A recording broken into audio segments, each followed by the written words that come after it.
Sean, we've just reached the tip of the iceberg here in terms of all the waste in government, whether it's employees that don't need to be in their positions because it's we have too many on staff, or it's the wasteful spending that we're seeing, FEMA funds going to fund a hotel owned by Pakistan where illegal migrants are living in New York City. We have a $36 trillion debt. We have a budget deficit that Elon Musk is, he just this week has said, he wants to cut only half of that. He wants to bring it down from $2 trillion to $1 trillion. I mean, I want him to go the full way. I think that there's so much waste across the government that we need to take a wholesale look at what the government is spending money on. There's so much work to be done. But again, at the end of the day, you have to remember this is what the people wanted. And the reason that the left is so concerned right now is because they know they're next, and so many of them are about to be exposed. All right, guys, good Thursday to you. It just doesn't disappoint. I feel like we got to start counting Trump administration days in years. It's like dog years. It's I walk away from the TV for like 8 seconds and I'm like, what did I miss? And this week was no exception. Great panel discussion coming your way today. Tomorrow, by the way, a conversation that shocks me. Sat down with Governor Rod Blagojevich, former Democratic governor of Illinois. He went to jail. He was on The Celebrity Apprentice. During the first Trump term, his sentence was commuted. Trump just pardoned him. A conversation that you will hear nowhere else about a Democratic governor, a Democratic loyalist, congressman, son-in-law of an alderman, who is unbelievably grateful to the kindness that President Trump showed in the relationship. Anyway, I'm just going to tease you by saying you don't want to miss it. How's that? That's fair. Before I get to our amazing panel to break it all down, did you guys see this the other day? Literally, Pete Hegseth, the brand new Secretary of Defense, tweeted out that the IRS was auditing him. Yeah. I mean, this was obviously started before he became Secretary of Defense, but that's how bad the Biden administration was going after him. I say that because you think somehow you're immune from this. Pete Hegseth, he tweeted out a picture of his audit. These guys have just stepped up at the IRS, their audit enforcement. So if you owe back taxes or have unfiled returns, do not let them come after you. Get ahead of this. Do not wait for them to call you. The best people in the business, as far as I'm concerned, are the folks at Tax Network USA. You don't want to go it alone, whether it's the DOJ or the IRS. Trust me, these guys have the full power of the IRS behind them. And the folks at Tax Network have proven strategies to know who to call, who not to call. They've recovered over $1 billion for their clients. So talk with one of their strategists. It's literally free. You have nothing to lose except maybe stopping the threatening letters or getting ahead of them. Just call 1-800-905-8000, 1-800-905-8000, or visit tnusa.com/Sean Spicer. Full name, no spaces, tnusa.com/Sean Spicer. All right. I've told you guys this before, and I learned my lesson the hard way this week. I am not a perfect man. I know some of you may find that hard to believe, but it's true. And the other night, I forgot to take my Beam Dream powder. And I woke up, and in the middle of the night, multiple times, I started the day kind of groggy, and I was like, I knew it. I missed it. And I haven't since, because I can tell the difference between the nights that I have my Beam Dream powder and the nights that I don't. If you want a good night's sleep, trust me when I tell you this. It's an amazing flavor. They've got the cocoa, the cinnamon, peppermint, the brownie one. I mean, they're all delicious, and they've got all those natural stuff in them: melatonin, magnesium, reishi, apigenin. It's like you drink it all day if it didn't put you to sleep, and it does. 30 minutes after I put a scoop in some water, 30 seconds in the microwave, I take it, my head hits the pillow, bye-bye, I'm out, and I wake up ready to go the next day. No grogginess, no nothing. If you want to try Beam's best-selling Dream Powder, get up to 40% off for a limited time when you go to shopbeam.com/Spicer, shopbeam.com/Spicer, and use code Spicer for up to 40% off. Remember, shopbeam.com/Spicer. Use code word Spicer for up to 40% off. All right, you know what? I'm wide awake now, though, because I'm bringing in our all-star panel, Rob Bluey, the president and executive editor over there at the Daily Signal, our former colleague at the Newsmax, Jen Pellegrino, who is now senior director of media affairs and the chief spokesperson at the America First Policy Institute, and back, as always, Caitlin Sinclair, our New York relative correspondent. I don't know. I'm trying to do something. I screwed it up. But Caitlin Sinclair, live from New York, our political commentator and spokeswoman for our good friends at the American Values Pack. Caitlin, I got a chance to hang out with Candace and Tony, all the folks there at America Values PAC last week doing the Maha thing. And man, I said to them, I've never seen a nominee get this much hype as Bobby did. I mean, I was at a Wednesday night dinner, and you remember, I think it was Wednesday, right? And the vote got pushed. Right. So then I said, what are we doing tomorrow night? And they were like, oh, we're all going out tomorrow night too. I got 2 free dinners out of it. But such a great group, a great cause. And I said to Candace and to Tony separately, like, so where does it go? And Candace, who is the CEO, and Tony both said, like, trust me, we're going forward with America Values and keeping the Maha movement and agenda alive. I was so fired up to hear that. And Americans are too, Sean. Let me tell you, as someone who's existed in this sort of MAGA world for many years, this Maha movement is people from all different walks of life. And it's former liberals, Democrats, independents, conservatives, and you name it. And of course, we have the mama bears. When you upset the mama bears, you start a revolution, and we are finally seeing the results of that. I am thrilled. I'm not kidding, Caitlin. More people than ever, as I was introducing myself to people and they were saying hi to me, they were like, yeah, I'm a Democrat. I just, and I'm like, oh my gosh, it was unbelievable. All right, Jen Pellegrino. President Trump made it clear. The big winner this week, one big bill. He came out and said, hey, let's do this. One big bill is going to be the winner, though.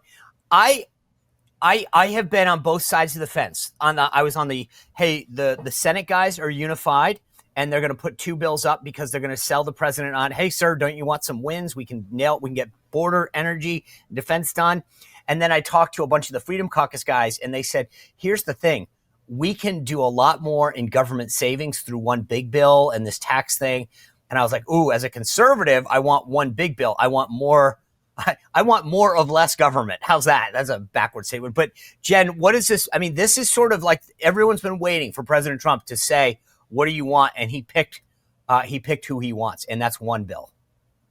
Yeah, listen, we all want more of less government. And I think obviously we're seeing a lot of criticism around that. I mean, Democrats, the left, all kinds of groups are going after this administration for working with DOGE and all their great work in uncovering all the waste that we're seeing going on in Washington right now. And the American people wanted this. They heard it from the campaign trail. We're seeing it in action now. And Sean, we've just reached the tip of the iceberg here in terms of all the waste in government, whether it's employees that don't need to be in their positions because it's we have too many on staff, or it's the wasteful spending that we're seeing, FEMA funds going to fund a hotel owned by Pakistan where illegal migrants are living in New York City. There's so much work to be done. But again, at the end of the day, you have to remember this is what the people wanted. And the reason that the left is so concerned right now is because they know they're next, and so many of them are about to be exposed. Rob Bluey, I think that what excites me about, I'm conflicted. Do we talk more about the reconciliation package or the DOGE package? Let's stick on reconciliation for just a second.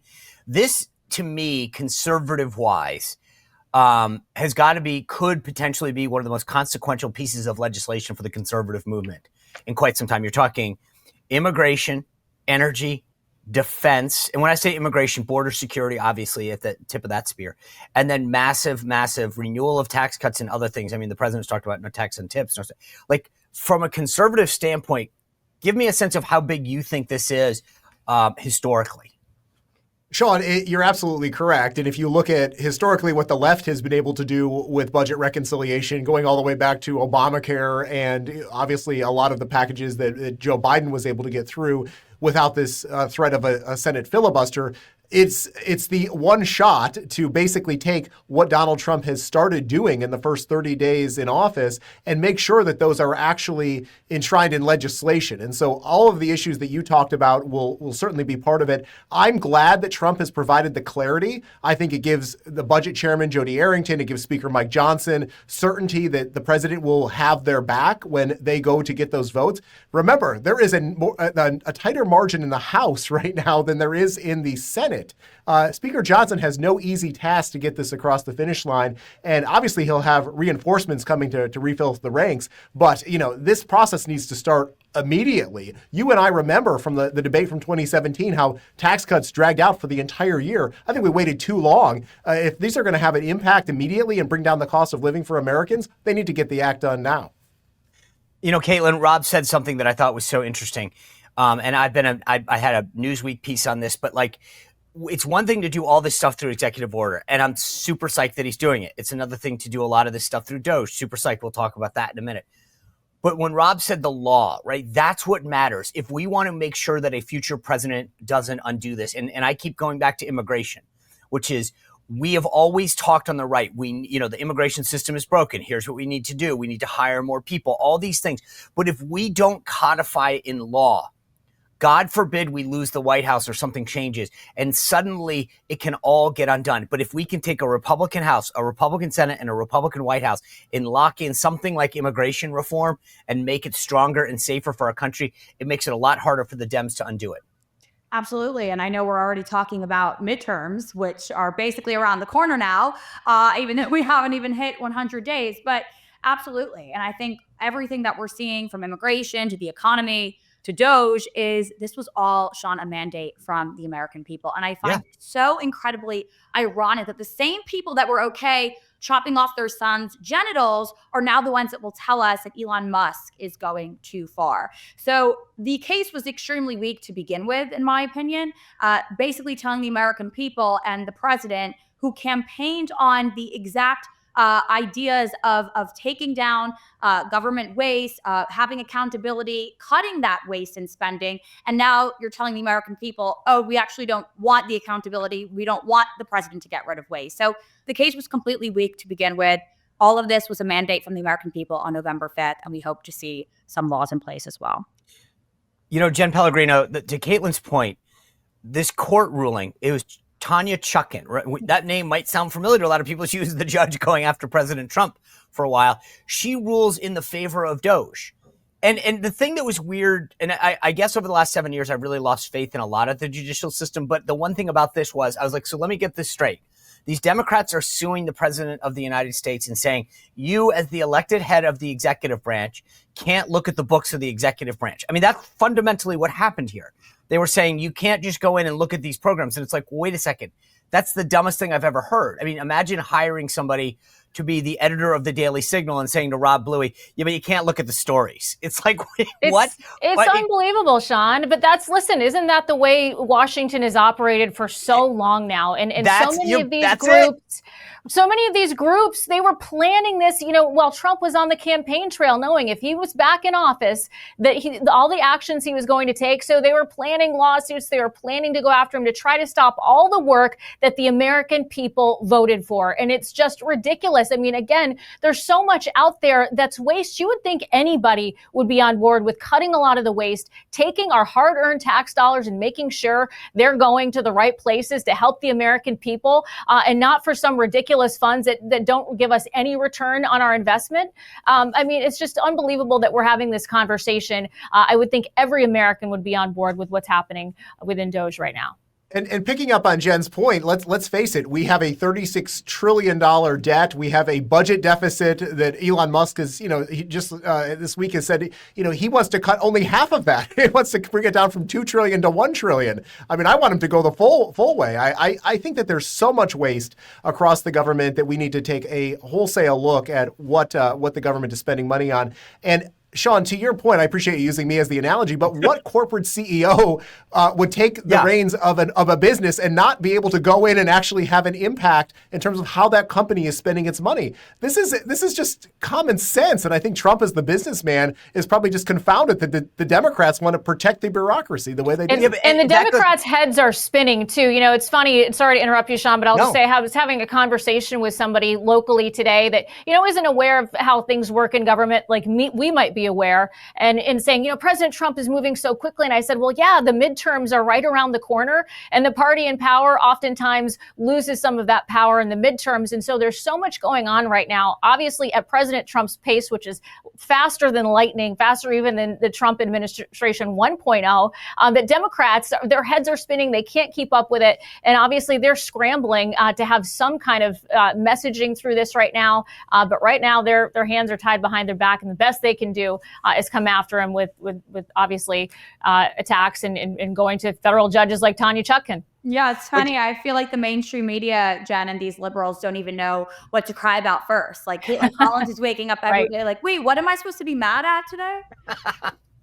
Well, Caitlin, to Jen's point, this is the problem. You think to yourself, this doesn't make sense that a CEO, which is what the president is of the executive branch, can't look at the books. And then Jen put her finger right on it, which is they're scared that they're going to see these guys have a vested interest in hiding this waste because somebody's getting something somewhere, right? So they're like, please don't look here, look over there. And then they have to go to court because they're like, you're going to see all the bad stuff that we've been doing for decades, especially in the real woke world.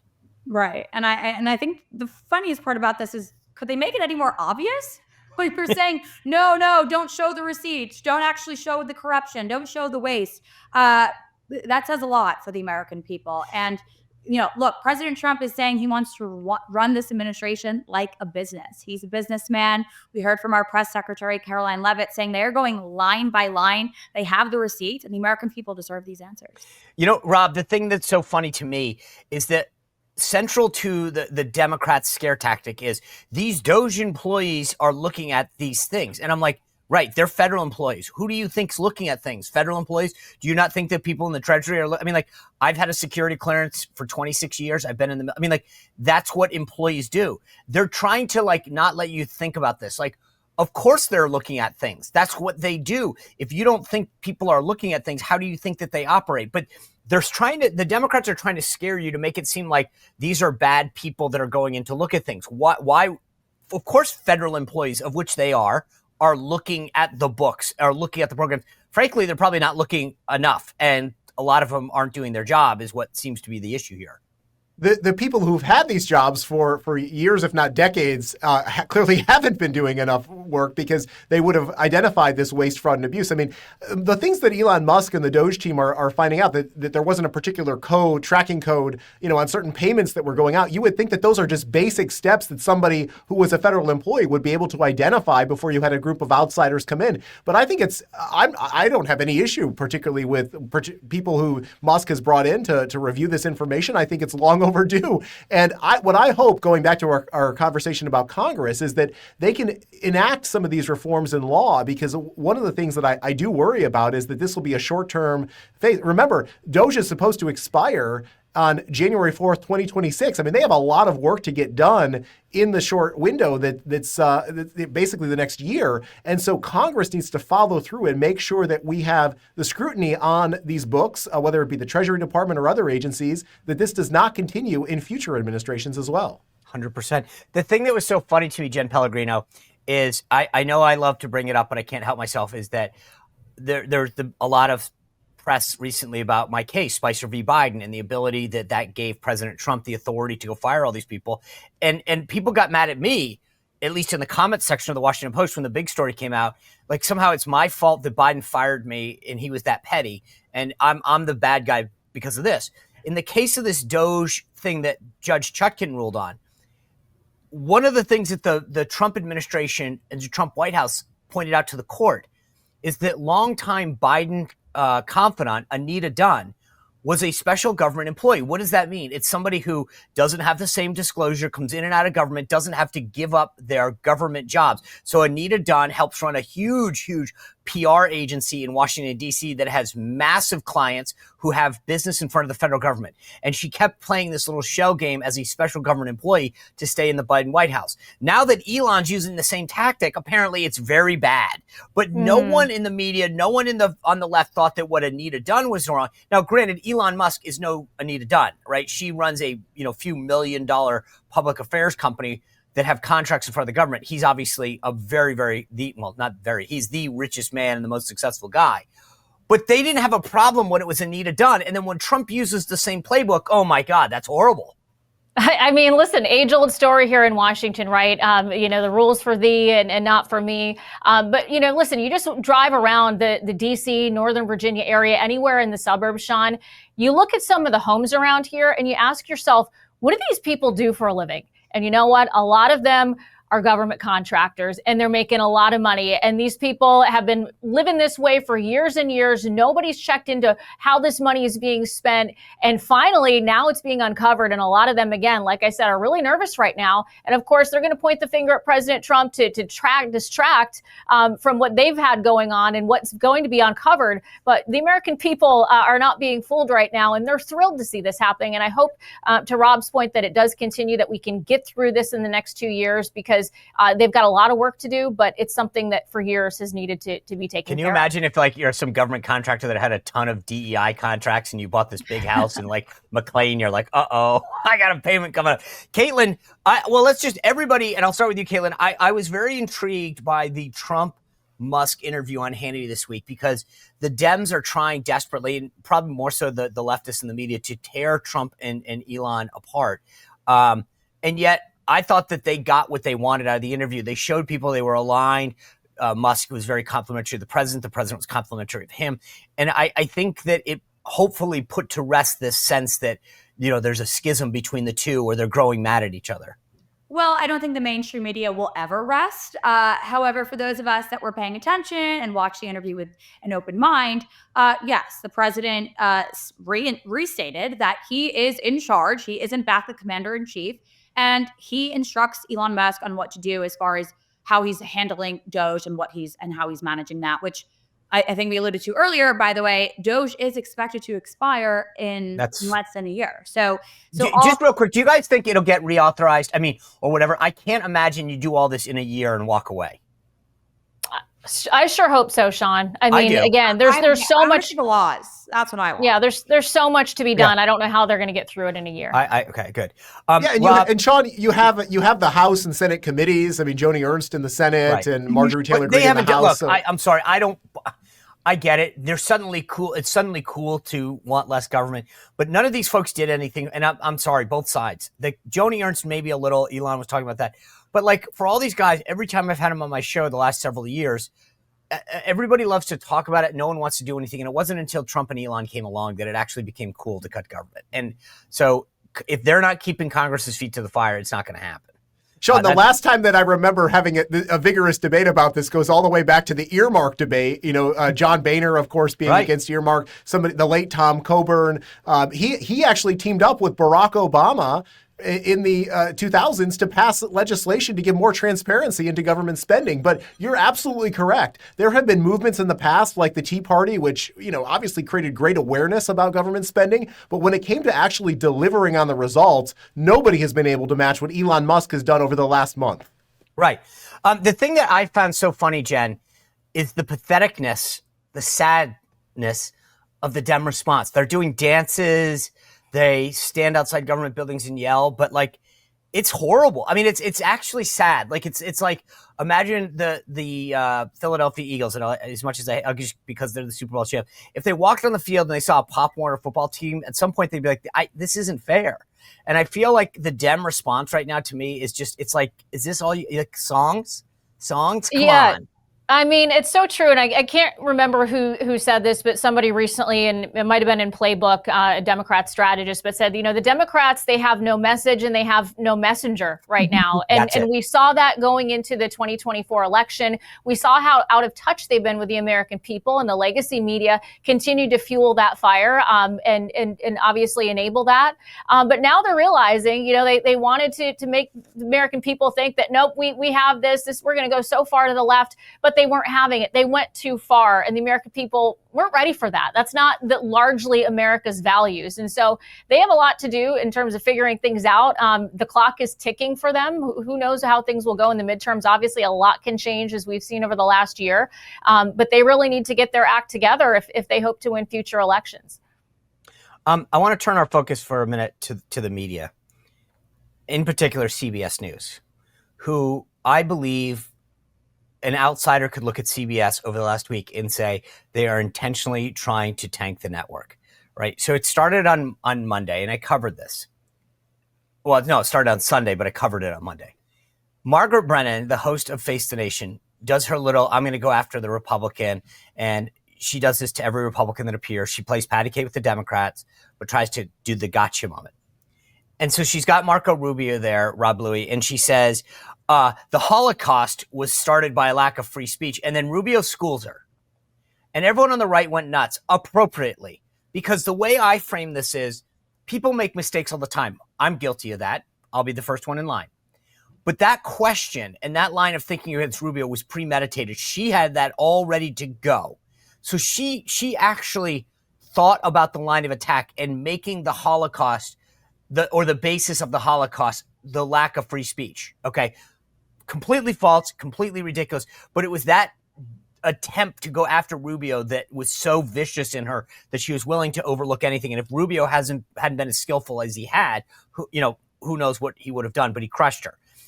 The thing that I find fascinating is here we are 4.5 days after she says it, or whatever the math is on that, and nothing.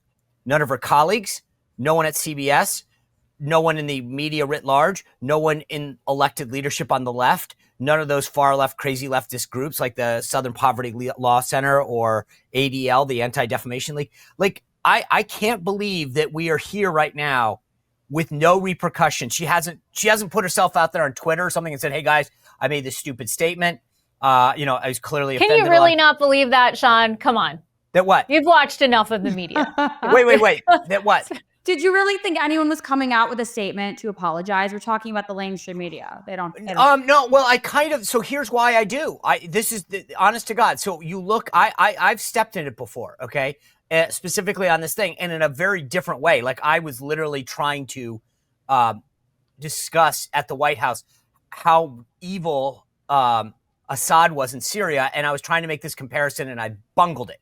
And the thing is that there's a lot of folks in the media, both in the executive ranks and reporters, I didn't know this at the time, who are, some aren't as orthodox as others, but conservative Jews and others, who were very, and that's what hurt me the most, is to know that these people took it personally. Like, so the reason I say this is all those same people who were offended by my statement, and I said, "Oh my God, I am so sorry," because I literally, the idea that I said something that people found offensive when I wasn't trying. I mean, there are times when I want to offend people. The whole time, this was clickbait. The whole time, she set him up. But for those people that, maybe you're absolutely right, Caitlin, that we just exposed it as threadbare. They really didn't care about the issue, but they were just looking for a reason to hate me.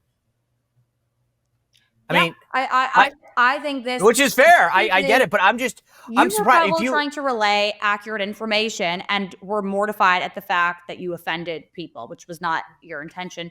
Most of us normal folks that exist in the media, I think, would feel similar. But right. I think over at with Margaret over there, it's a different story. I think the whole thing was a setup. She wanted a good soundbite. She wanted clickbait. So therefore, her intentions were different, and the outcome, she has nothing to apologize for. All right, well then let's take it a step further. Jen Pellegrino, yesterday on CBS News, Tom Cotton is out promoting his new book, which God bless Tom Cotton, because this guy stands up to China like nobody, and it's the tough medicine that we need to hear. So Tony Dokoupil, who is the one of the hosts there, interviews Tom Cotton. And again, Tom Cotton's whole book and the premise of it is how we need to stand up to China. They're a massive threat. And let me play you part of the interview that first, there's two things. I'll play you the first part that blew my mind. Take a look. Well, you definitely ring the alarm bell. You call China an evil empire. You say it wants to dominate the world, as the U.S. does today. Jen, as the U.S. wants to too. No. The U.S. does not want to dominate the world like China. China literally wants to dominate the world. They want us all to speak Mandarin. They want to control us. That's not what happened there. That's a very different situation. To compare us to what China does, we're anyway, my mind was blown on this.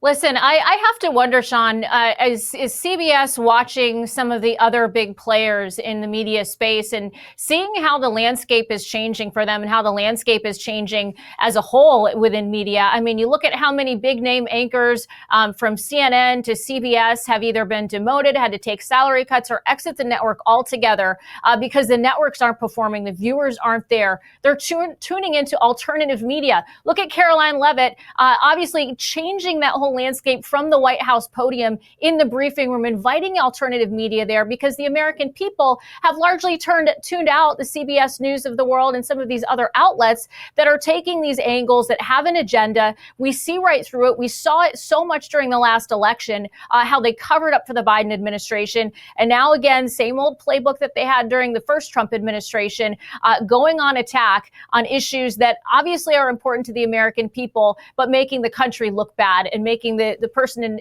interviewed look bad when they're a conservative. If it's a liberal, obviously you've got a softball interview there. But again, this is their decline, and it's happening at a rapid pace, especially with this White House now changing the game in terms of who's in that briefing room asking questions and making sure that these networks are at least having somewhat of a commitment to speaking the truth. Yeah, well, Jen, this is nothing new for CBS. Right. I covered 20 years ago the Bush-Kerry campaign when in September of that year, they attempted to derail George W. Bush's reelection by airing fake documents. This led to Dan Rather's departure from the network. And then let's not forget, it was 60 Minutes during this campaign between Harris and Trump when they manipulated the interview with Kamala Harris to make her look better, and Brendan Carr at the FCC is trying to get to the bottom of what happened there. So this network is deeply troubled, and I think that it's a great example of why the American people have lost trust and confidence in these legacy organizations. By the way, Rob Bluey, great pull on the Bush thing. I forgot that in my litany of reasons that CBS sucks. So thank you for doing that. But Caitlin, I told you it gets better. So let's play this because, just when I got over that ridiculous soundbite, I thought, how could you make this interview any worse, Tony? And then he did. Go.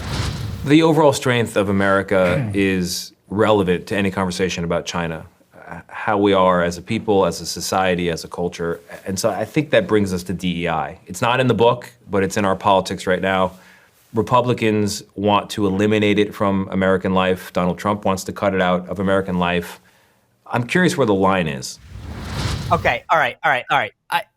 So, China's militarily coming at us, economically coming at us, but let's be honest, Senator, what about DEI?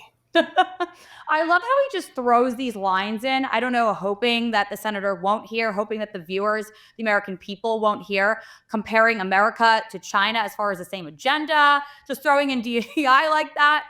It's kind of insulting to the American people. I don't know if these news anchors think American people are stupid and won't pick up on these analogies. But here's the truth, Sean. Along with the corruption, along with the Joe Biden regime, and along with DEI, as far as all of those deaths that happened on November 5th, there was also the death of the legacy media.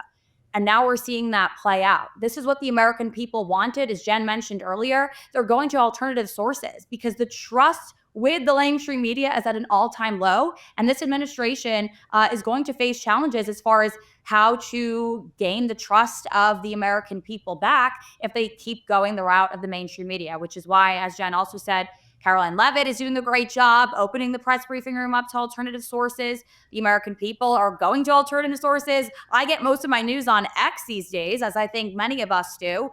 And look, I think a lot of these anchors are going to have to join Jim Acosta on his next adventure because there will be no jobs left when the American people have no trust in these outlets.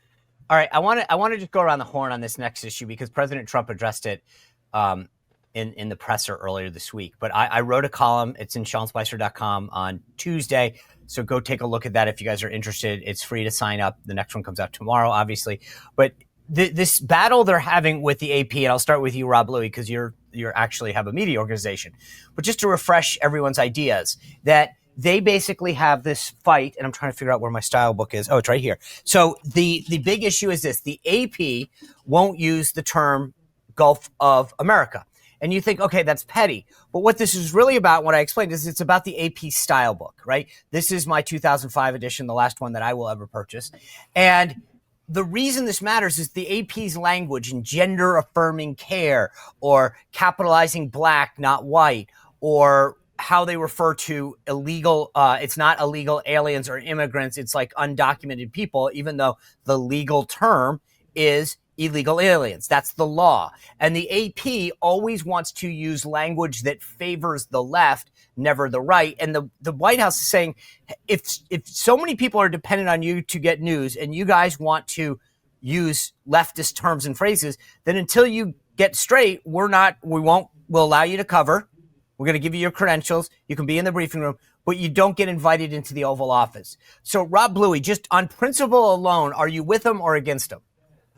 I'm with Donald Trump and the White House on this, Sean, for the very reasons you articulated. It's far past time that we put the spotlight on the Associated Press. They have been changing the style guide over the course of the past decade to conform with the political correctness that the left insists upon. And just to your point, Sean, every student who goes through a journalism school is required probably in their intro to journalism class to purchase a copy of the style book. If you're working for any sort of legacy media organization, the style book is generally what you use in terms of the types of language that you write in your story or broadcast on TV. And this is precisely why 10 years ago when we started the Daily Signal, we developed our own style book so we wouldn't be dependent on the AP. Maybe you should offer that up. Maybe you said. I support this, please. Yeah, no, it's a great point. Okay, so let me just. Yes. I want to get the two women in on this, but let me just before I yield to them. What if we were back in the Biden administration? And again, let's also not forget that they took the pass away from the Daily Signal. But let's just suspend that disbelief for a second. And they said, Rob, we're never going to invite you into the pool of these other events because of the language that the Daily Signal uses.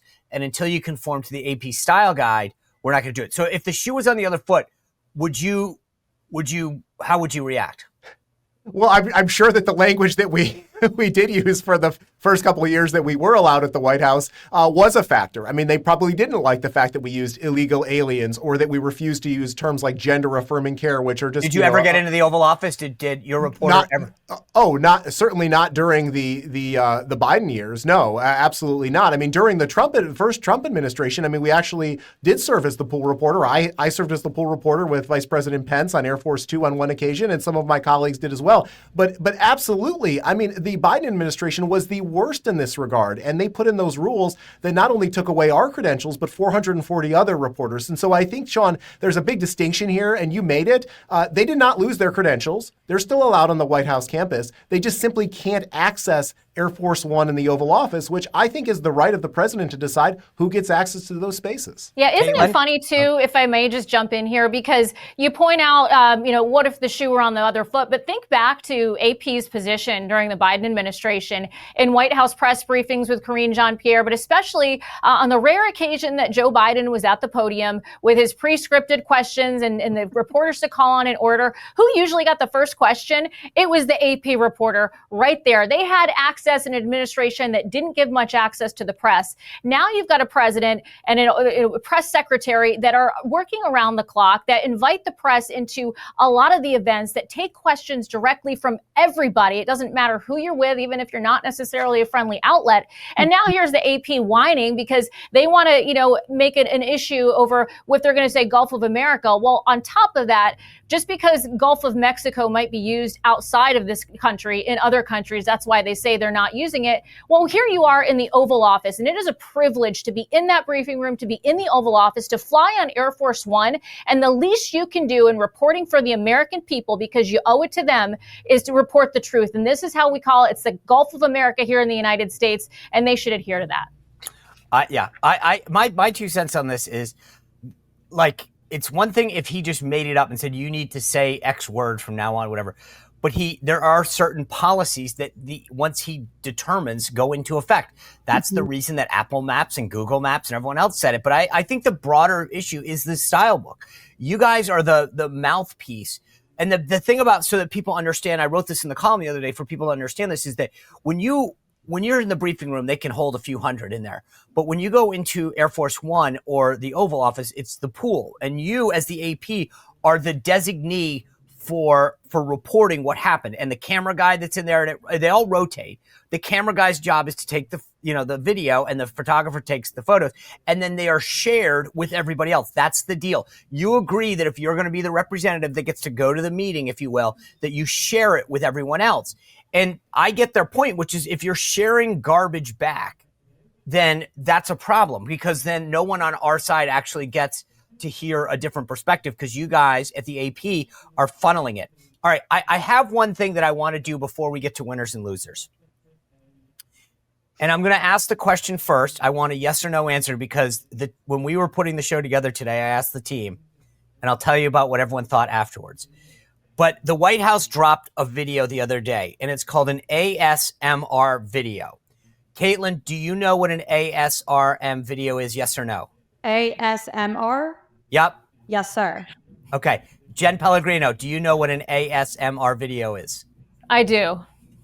Rob Bluey, do you know what an ASRM video, MR video is? I'm going to be the odd man out here. No. You know what? Wow. The staff nailed it. I said, guys, I don't even know what the heck this is. And I said, I don't think anyone will. And they said, Caitlin and Jen will know, you and Rob won't. And they because we nailed it. spend too much time on social media scrolling through Reels, so which I feel like you do too, Sean, because I see everything that you like now that Instagram shows you. I'm like, Sean's liking a lot of Reels. I don't know where he finds the time for this, but I'm shocked that you haven't. I'm shocked the algorithm hasn't gotten you there yet. There's just too many people with access to my account. I think they're liking stuff. All right, so for everyone at home, this is called an autonomous sensory meridian response. That's what ASMR. Jen, explain what an ASMR video is to Rob and I. You know, I guess some people find it satisfying. It might be like me crinkling the papers up against a microphone, little things, tapping your fingernails on something. Sometimes it can be satisfying. Other times it's just very annoying because influencers out there take it too far. Mostly annoying. Yeah. Okay, so it's background, but this is the White House posted this. This is their one about the background sounds of illegals being deported. I'll play it for you guys right now.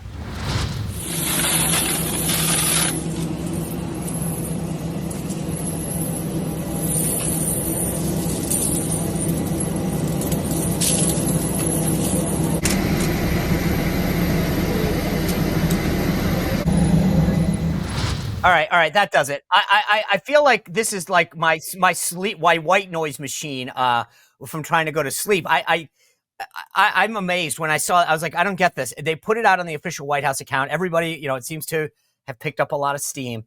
But they have some Gen Zers in that digital office. I think that's I know, but this is definitely young kids. The young kids love it. Yeah, the young kids. You just need to post more stuff to MySpace digital office, because that's where I'm the spot. I'll pick it up on my AOL account.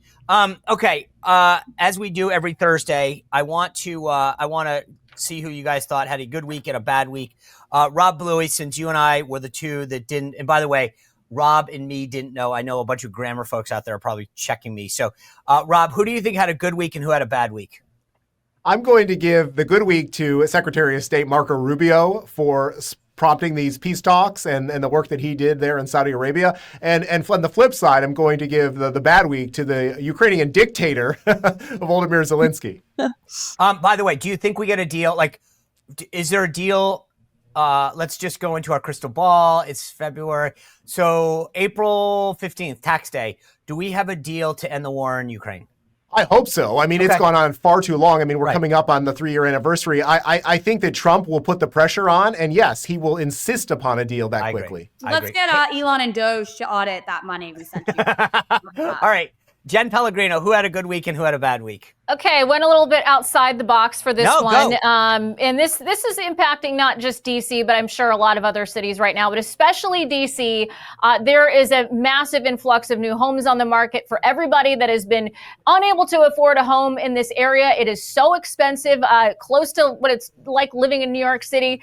Now all these government employees that have been working here for years, making a lot of money in jobs that got nothing done, are out the door. They're selling their homes. So it's driving down property value. Sorry for people like you, Sean, that own homes, but for people that are here that have been like, man, I don't want to buy yet. It's so expensive. Now there might be some opportunity there. So that's exciting. It's unbelievable. You know what? You're right. I saw that study the other day That tells you how bad things are. DC prices have always been on the upswing, and the idea terrible. that quick. So who's so that's your loser, right? Who's your winner? That's my winner. The Okay. people that obviously get to the benefit new from that. guy. So that's exciting, right? So my loser is Kathy Hochul. Anybody, again, you talk about Major things that L. cost a lot of money, those speaking congestion Caitlin's prices. Listen, I'm from upstate New York, but I lived in New York City for a while. I remember how expensive it was driving into that city, and especially now with Kathy Hochul not doing any favors for New Yorkers. Well, President Trump put a stop to that. No more congestion pricing. So Kathy Hochul, you are the loser of the week. So glad you brought that up. It was so brilliant of Trump. It was so good of him. I mean, that was like, that's one of those things that just wins people over. Because Right? Like plastic paper straws. Exactly. You know, it's simple. It's common New York's sense. version of paper straws. Caitlin Sinclair, as the New Yorker, give me your winner and loser. Well, I didn't have a winner because we have too many losers these days. But I think us New Yorkers, that's a really good win. It's a win for us. Common sense is back in the room. This was a ridiculous, corrupt congestion tax, $9. I mean, I feel like I should be getting paid to drive should. through the city. So All right, that's so- how I feel. So the winners here are definitely us New Yorkers. My loser, Tom Hanks was the first person to come to mind. Oh, so good glad one. you said that. Of losers. I mean, major loser here, going on SNL, dressed like a slob, actually mocking. I mean, when will these liberals learn you're not going to win another election if you keep mocking Trump supporters? So Yep. for your viewers that didn't see it, he was trying to portray MAGA supporters and Trump voters as dumb, racist, rednecks. Meanwhile, these people are the exact people that supported his long career, the very people that made him rich, the ones Yep. that paid to go to his shows and support him. And just really the liberals keep showing. I don't really know when SNL will get off the airwaves completely because none of it's funny. I'm glad you brought that up. I've got a whole video that I'm going to drop this weekend just about Saturday Night Live because I had high hopes for it. And Tom Hanks in particular kind of ruined it for everyone. Major L. All right, my winner of the Sean, week. you're sure an SNL star, by the way. I know. You can't forget. I can't believe I didn't get a little cameo there. All right, my winner of the week, and I'm just going to show you guys the B-roll. I put it up on social media for you. Kristi Noem put out this brand new 1-minute ad where she basically says it's an ad. It's beautiful, and it says like, hey, guess what? If you want to come to the United States and you're not legal, don't. We'll deport you. It was so well done. It's so kind of funny. It's the exact opposite. Most ads are like, buy this product, do this, and she's like, hey, don't come. We're going to deport you. Go to my social media if you want to see it. And my loser of the week is Rachel Maddow. And Rachel Maddow is the loser because she went on a rant to attack Elon Musk for this $4 million grant that Tesla had gotten for armored vehicles. And she talked about how it was just self-dealing and blah, blah, blah, blah, blah. The only problem was it was under Biden. And she looks like a moron, which she does very well on her own. But that was so it good. Rachel or was it Mark Cuban? Are we sure? Which one? Oh, no, this was Rachel Maddow. Over there at MSNBC. So congratulations, Rachel, for being a moron. All right, guys, thanks for tuning in. As I mentioned, tomorrow, a new version of the Sean Spicer newsletter goes out, so sign up now, SeanSpicer.com. And tomorrow, you are not going to miss this conversation with former Illinois Governor Rod Blagojevich. He was on Celebrity Apprentice. His sentence was commuted by President Trump, and he was just pardoned by President Trump. He tells us his story, his relationship with President Trump, and insights that no one else has talked about before. So make sure you tune in tomorrow night at 6 to see that. Thanks to an amazing panel. We'll see you back here tomorrow on the Sean Spicer Show. Well, if you enjoyed this content, make sure to like this video, subscribe, and click the notification bell to get more.